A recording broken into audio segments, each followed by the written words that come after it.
September is our biggest month, and it's the month that we get to talk about and use that word suicide in a legitimate manner, and actually, get rid of that stigma and actually just show awareness as to the work that we do.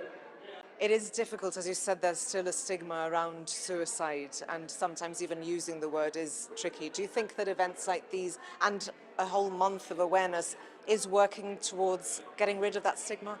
Definitely. We held our latest suicide first aid course in the community on Saturday, and it was really interesting to see how we're tackling that with, going into the community and actually destigmatizing the word suicide.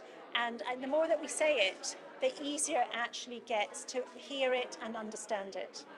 There are a lot of different organisations represented here and everyone working towards the same goal. Does it help to have more people on board?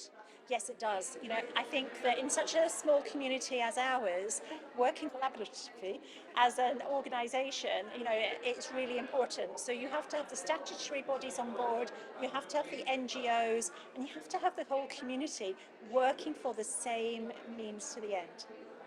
Tell us a bit about the Sunrise of Hope. We've been seeing some paintings around the gallery and we've seen some stones as well. Tell us what that's all about. So the Sunrise of Hope is our walk that starts in darkness and ends in light.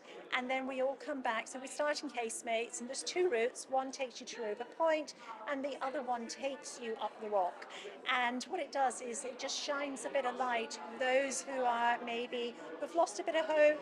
Maybe you've lost someone, and it just gives you that feeling of hope. And then what the artwork is about is getting the young people involved. So what does hope and what does Sunrise of Hope mean to them? So that those pictures are related to that, and the stones, everybody who walks will be given a stone to place around Gibraltar, so they will brighten up somebody's day. We talk about suicide prevention. GibSams is a listening service. Is that where the prevention starts, by listening? So yes, as a community, if we learn to listen more, because we've got two ears, right? If we learn to listen more and how to listen, that's what's really important. Because before I joined GibSams, I thought I was a good listener. But what I realized was I was a great fixer.